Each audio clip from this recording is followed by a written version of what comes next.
السلام علیکم اسٹوڈنٹس، میں ہوں عثمان منشا اور آج ہمارا فورتھ لیکچر ہے لائف اینڈ لیونگ ون کا کانسیپٹ آف گاڈ ان اسلام. اسلام کے اندر خدا کا تصور، یہ ہم ڈسکس کریں گے. پچھلے لیکچر کے اندر ہم نے ڈسکس کیا تھا اللہ تعالیٰ کے وجود کے اوپر جو وہ ہم نے دلائل پیش کیے تھے. کچھ اس کے اندر جو وہ ریشنل آرگومنٹس تھے اور کچھ اس کے اندر ہم نے قرآن پاک سے جو وہ اس کے دلائل دیے تھے. تو آج کے لیکچر کے اندر جو ہے وہ ہم ڈسکس کریں گے کہ اسلام کے اندر خدا کا تصور، کیونکہ مختلف اقوام اور مذاہب نے خدا کو جن جن صفات کے ساتھ پیش کیا ہے، ان کے تصور نے ان کے جو فالورز ہیں ان کے کردار کے اوپر بڑا اثر ڈالا ہے. بہت سارے مذاہب ایسے ہیں جو خدا کا سرے سے انکار کر دیتے ہیں. بہت سارے ایسے ہیں جو خدا کو مانتی تو ہیں لیکن خدا کو خواہ خدا کسی بھی شکل کے اندر ہو اس کو مانتے ہیں. جیسے ہندوازم کے اندر مورتی کی شکل کے اندر بھی خدا کی پوجا کی جاتی ہے، گائے کی شکل کے اندر بھی خدا کی پوجا کی جاتی ہے، سام کی شکل کے اندر بھی خدا کی پوجا کی جاتی ہے، اور دیگر مذاہب کے اندر بھی جو ہے، عیسائیت کے اندر بھی جو ہے عیسیٰ علیہ السلام کے اور ان کے جو وہ مجسمے بنائے جاتے ہیں اور ان کو جو وہ خدا تصور کرتے ہیں. تو خدا کا ایک تصور تو یہ ہے کہ خدا یہ کہ جو انسان کو زندگی کشمکش سے فرار کا راستہ دکھاتا ہے، یعنی رہبانیت کا درس دیتا ہے کہ پہاڑوں اور جنگلوں میں نکل جاؤ تو تمہیں جو وہ خدا کا قرب حاصل ہو جائے گا.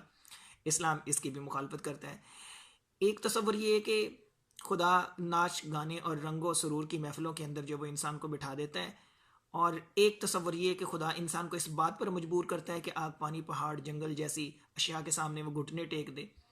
بہت ساری جدید معاشروں کے اندر خدا کا تصور یہ رہا ہے کہ اگرچہ وہ مکمل اقتدار کا مالک ہے لیکن اسے اپنے بندوں کی زندگی اور ان کے مسائل سے کوئی دلچسپی نہیں ہے. اس نے محض تخلیق کا ایک کھیل بنا رکھا ہے. جس طرح چھوٹے بچے کھلونوں سے لطف اندوز ہوتے ہیں، ایسے خدا نے تخلیق کی اور اب جو ہے وہ اس کے ساتھ جو وہ کھیل رہا ہے اور بیٹھ کے انسانیت کا تماشا دیکھ رہا ہے. جبکہ اسلام جو ہے وہ اس کے بالکل برعکس تعلیمات دیتا ہے، اور اسلام کی تعلیمات سے یہ اندازہ ہو جاتا ہے کہ اسلام کے اندر خدا کا تصور جو ہے وہ کتنی اہمیت کا حامل ہے. اللہ تعالیٰ قرآن پاک کے اندر ارشاد فرماتے ہیں ادعونی فاستجب لکم، ادعونی فاستجب لکم، کہ تم مجھے پکارو میں تمہاری پکار کو سنتا ہوں، میں اس کا جواب دیتا ہوں. اور ایک اور جگہ پہ اللہ تعالیٰ فرماتا ہے کہ وَنَحْنُ أَقْرَبُ إِلَيْهِ مِنْ حَبْلِ الْوَرِيدِ، کہ میں انسان کی شارک سے بھی زیادہ قریب ہوں. اب جو رب انسان کی شارک سے بھی زیادہ قریب ہو تو ظاہر سی بات ہے وہ تو انسان کی ہر چیز کے اندر دلچسپی رکھتا ہے، انسان کے معاملات کے اندر، انسان کے جو انسان مشکل کے اندر ہو، خوشی کے اندر ہو، غمی کے اندر، وہ دیکھتا ہے کہ میرا بندہ مجھے یاد کرتا ہے یا نہیں کرتا. قرآن ہمیں بتاتا ہے کہ اللہ تعالیٰ اپنی پوری مخلوق اور خصوصاً انسانی زندگی کی فلاح اور بہبود سے براہ راست دلچسپی رکھتا ہے. اور انسان کو جب دنیاوی زندگی کے لیے میدان میں اللہ تعالیٰ نے انسان کو اتارا تو اسے پھر اس چیز کا اطمینان بھی دلایا، اس چیز کی تسلی بھی دلائی کہ وہ اکیلا نہیں ہے، اور انسان کو یوں ہی اندھیرے کے اندر نہیں چھوڑ دیا گیا بلکہ انسان کی رہنمائی بھی کی جائے گی. اس کے لیے قرآن پاک کے اندر اللہ رب العزت نے ارشاد فرمایا فَإِمَّا يَأْتِيَنَّكُم مِّنِّي هُدًى فَمَن تَبِعَ هُدَايَ فَلَا خَوْفٌ عَلَيْهِمْ وَلَا هُمْ يَحْزَنُونَ، کہ جب میری طرف سے کوئی ہدایت آ جائے، کوئی دین آ جائے، کوئی شریعت آ جائے، احکامات آ جائیں، تو جو شخص میری اس ہدایت کی پیروی کرے گا تو ایسے لوگوں کو نہ تو کچھ خوف اور ڈر ہوگا اور نہ ایسے لوگ غمگین ہوں گے. اب ان باتوں سے بالکل واضح ہو جاتا ہے کہ اسلام کے اندر خدا کا کیا تصور ہے اور ماڈرن سوسائٹیز کے اندر خدا کا کیا تصور ہے. دوسری چیز جو ہم نے اس کے اندر جو وہ ڈسکس کرنی تھی وہ ہے عقیدہ توحید کے انسانی زندگی کے اوپر اثرات.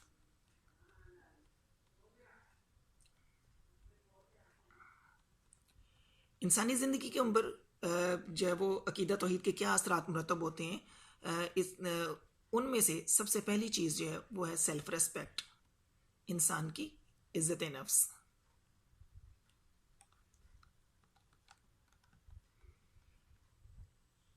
جو شخص عقیدہ توحید کے اوپر ایمان رکھتا ہے تو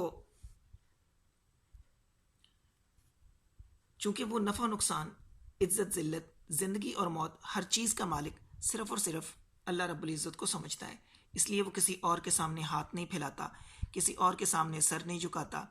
اور انسان ہزاروں معبودوں کے سامنے سر جھکانے کی بجائے اگر صرف ایک خدا کے سامنے اپنا سر جھکا لے، سر بسجود ہو جائے، اسی کو اپنا خالق اور مالک سمجھے، اسی کو مشکل کشا سمجھے، اسی کو حاجت روا سمجھے، اور اسی کے ساتھ آس اور امید لگا لے، تو یہی انسان پھر تمام مخلوقات میں سے سب سے اشرف اور افضل بن جاتا ہے. دوسری چیز ہے اس کے اندر رجائیت اور قناعت پسندی. رجائیت کا مطلب ہوتا ہے امید. قرآن پاک کے اندر اللہ رب العزت ارشاد فرماتے ہیں لا تقنطوا من رحمت اللہ. انسان کو خطاب کیا جا رہا ہے کہ اے انسان میری رحمت سے مایوس نہ ہو. انسان کو اللہ رب العزت سے ہمیشہ پر امید رہنا چاہیے. وہ مشکل ترین حالات میں بھی کبھی مایوس نہیں ہوتا جو شخص عقیدہ توحید کے اوپر ایمان رکھتا ہے، کیونکہ اس کا تعلق ایسے رب کے ساتھ ہوتا ہے جو ہر چیز کے اوپر قدرت رکھتا ہے، جس کے لیے کوئی کام مشکل نہیں ہے، جو ہر چیز کے اوپر قادر ہے. اور توحید پر ایمان رکھنے والا لا تقنطوا من رحمت اللہ کے اوپر جب وہ عمل کرتا ہے کہ اللہ کی رحمت سے وہ مایوس نہیں ہوتا. اس لیے کہا جاتا ہے کہ مایوسی گناہ ہے. اور پھر مایوس تو وہ ہو جس کا رب نہ ہو، اور جس کا رب ہے اسے مایوس ہونے کی ضرورت نہیں ہے. اور پھر عقیدہ توحید پر ایمان رکھنے والا شخص قناعت پسند بھی ہوتا ہے، فضول خرچی نہیں کرتا، تھوڑے کے اوپر صبر کر لیتا ہے اور رب کا شکر ادا کرتا ہے. اور ویسے بھی ہمیں ہر حال کے اندر، ہر حالت کے اندر اللہ رب العزت کا شکر ادا کرنا چاہیے. الحمدللہ علی کل حال، ہر حال کے اندر شکر ادا کرنا چاہیے. اور قرآن پاک میں بھی ارشاد ہے فاذکرونی اذکرکم واشکروا لی ولا تکفرون، کہ میرا تم مجھے یاد کرو میں تمہیں یاد کروں گا، واشکروا لی ولا تکفرون، اور میرا شکر ادا کیا کرو، ناشکری نہ کیا کرو. تیسری چیز جو اس کے اندر ہے وہ ہے براڈ مائنڈنس، وسعت نظر، کہ عقیدہ توحید کے اوپر ایمان رکھنے والا شخص جو ہے وہ تنگ نظر نہیں ہوتا اور کھلے دل کا مالک ہوتا ہے، کھلی نظر کا مالک ہوتا ہے. کسی کے ساتھ ظلم نہیں کرتا، زیادتی نہیں کرتا، ناانصافی نہیں کرتا، بددیانتی نہیں کرتا، دھوکہ نہیں دیتا. کیوں؟ کیونکہ اس کو پتہ ہے کہ میں نے ایک نہ ایک دن اپنے رب کو اس کا جواب دینا ہے. چوتھی چیز اس کے اندر ہے پائٹی، تقوی اور پرہیزگاری. تقوی کسے کہتے ہیں؟ تقوی ہوتا کیا ہے؟ نبی علیہ الصلوۃ والسلام، حدیث مبارکہ ہے، آپ علیہ الصلوۃ والسلام نے فرمایا، صحابہ نے سوال کیا نبی علیہ الصلوۃ والسلام سے یا رسول اللہ تقوی کیا ہے؟ تو آپ نے اپنے دل کے اوپر، دل کی طرف اشارہ کیا اور فرمایا التقوی ہا ہونا، التقوی ہا ہونا، التقوی ہا ہونا. 3 مرتبہ ارشاد فرمایا کہ التقوی ہا ہونا، تقوی یہاں ہوتا ہے، یعنی دل میں ہوتا ہے. تو ڈیفینیشن آپ یوں سمجھ لیجئے، نوٹ کیجئے گا اس چیز کو. تقوی سے کیا مراد ہے؟ تقوی دل کی اس کیفیت کا نام ہے جو انسان کو گناہوں سے روک کر نیکیوں کی طرف راغب کر دیتی ہے. بہت سمپل ڈیفینیشن ہے کہ تقوی دل کی اس کیفیت کا نام ہے جو انسان کو گناہوں سے روک کر نیکیوں کی طرف راغب کر دیتی ہے. اللہ پر ایمان رکھنے سے انسان میں برائیوں سے پرہیز کرنے اور نیک کام کرنے کا جذبہ پیدا ہو جاتا ہے. جس کا یہ ایمان ہو کہ اللہ ہر جگہ پر موجود ہے، وہ دیکھ بھی رہا ہے، وہ سن بھی رہا ہے، اور انسان کو اللہ سے محبت بھی ہو، دل میں اس کا خوف بھی ہو، خشیت بھی ہو، تو وہ شخص گناہ کا ارتکاب نہیں کرتا، گناہوں سے ایوائڈ کرتا ہے. اور جب انسان کو یقین ہو کہ وہ قانون کی گرفت سے مکمل طور پر محفوظ رہے گا، تو اس وقت اللہ کا خوف ہی اسے برائی سے بچا سکتا ہے. کیوں؟ کیونکہ جب انسان گناہ کے قریب جاتے ہوئے بھی ڈرتا ہے تو وہ اس وجہ سے ڈرتا ہے کیونکہ اس کو پتہ ہوتا ہے کہ اس نے اپنے رب کے سامنے جواب دینا ہے. وَإِن تُبْدُوا مَا فِي أَنفُسِكُمْ أَوْ تُخْفُوهُ يُحَاسِبْكُمْ بِهِ اللَّهُ، کہ تمہارے دلوں میں جو کچھ ہے تم اسے ظاہر کرو یہ تم اسے چھپاؤ، اللہ تم سے ایک ایک چیز کا حساب ضرور لے گا۔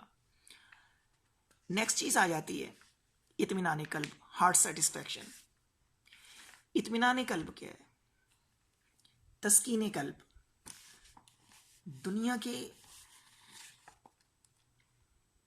اکثر لوگ جو عقیدہ توحید کے اوپر ایمان نہیں رکھتے، وہ تسکین قلب ڈھونڈتے ہیں شراب کے اندر، شباب کے اندر، دیگر خرافات کے اندر، گانوں کے اندر، جیسے موسیقی روح کی غذا ہے کہا جاتا ہے۔ تو اللہ کیا کہتے ہیں؟ اللہ فرماتے ہیں الا بذکر اللہ تطمئن القلوب۔ اللہ نے انسان کو، مومن کو، توحید پر ایمان رکھنے والے کو ایک نسخہ بتا دیا، وظیفہ بتا دیا کہ دلوں کا سکون چاہتے ہو، دلوں کا اطمینان چاہتے ہو، تسکین قلب چاہتے ہو، تو کس کے اندر ہے؟ الا بذکر اللہ تطمئن القلوب۔ فرمایا دلوں کا اطمینان تو میرے ذکر کے اندر ہے۔ تو انسان پریشانی کے عالم کے اندر ہو، برے حالات کے اندر ہو، دکھ کے اندر ہو، غموں سے اٹا ہوا ہو، گناہوں کی دلدل میں دھسا ہوا ہو، تو اگر دل کا سکون چاہتا ہے تو وہ اللہ کے ذکر سے اس کو ملے گا۔ اور آخری چیز اس کے اندر جو ہے وہ ہے ہمبلنس، عاجزی اور انکساری، کہ عقیدہ توحید انسان کو کائنات میں سب سے اونچا مقام بھی دیتا ہے اور اسے تمام مخلوقات کی بندگی اور غلامی سے آزادی دلا کر خودداری اور عزت نفس کا مالک بھی بنا دیتا ہے۔ وہ انسان کے اندر عاجزی، انکساری کوٹ کوٹ کے بھر دیتا ہے، اور پھر وہ عاجزی اور انکساری اس حد تک ہوتی ہے کہ پھر اس میں ساری زندگی کبھی تکبر پیدا نہیں ہوتا، کبریائی پیدا نہیں ہوتی، بڑائی پیدا نہیں ہوتی، فخر پیدا نہیں ہوتا، غرور پیدا نہیں ہوتا۔ اور توحید پر ایمان رکھنے والا کبھی خود کو دوسرے انسانوں کا رب یا خدا نہیں سمجھتا، وہ تو دوسرے انسانوں پر حکومت کرنے کے اختیارات کا مالک بھی صرف اللہ کو مانتا ہے، کیونکہ وَتُعِزُّ مَن تَشَاءُ وَتُذِلُّ مَن تَشَاءُ، وہ جس کو چاہتا ہے عزت دیتا ہے اور جس کو چاہتا ہے ذلت دیتا ہے۔ عزتیں اور ذلتیں اللہ کے قبضے میں ہیں۔ اس کے برعکس توحید پر ایمان نہ رکھنے والا شخص یہ سمجھ کر متکبر بن جاتا ہے، مغرور بن جاتا ہے کہ اس کا مال، اس کی دولت، اس کی حکومت، اس کی شہرت، اس کی پاور، اس کی طاقت، اس کا بلند مرتبہ اس کی اپنی محنت اور قابلیت کی وجہ سے ہے۔ تو اسٹوڈنٹس، یہ تھی چند چیزیں جو آج ہم نے ڈسکس کی عقیدہ توحید کے انسانی زندگی کے اوپر جو اثرات مرتب ہوتے ہیں وہ کیا کیا ہوتے ہیں، اور دوسری اس کے اندر چیز ہم نے ڈسکس کی کہ اسلام کے اندر خدا کا تصور کیا ہے، اس کا کمپیریزن اور مختصر خلاصہ آپ کے سامنے رکھا۔ آج تک کے لیے اتنا ہی، اجازت دیجیے، اللہ حافظ۔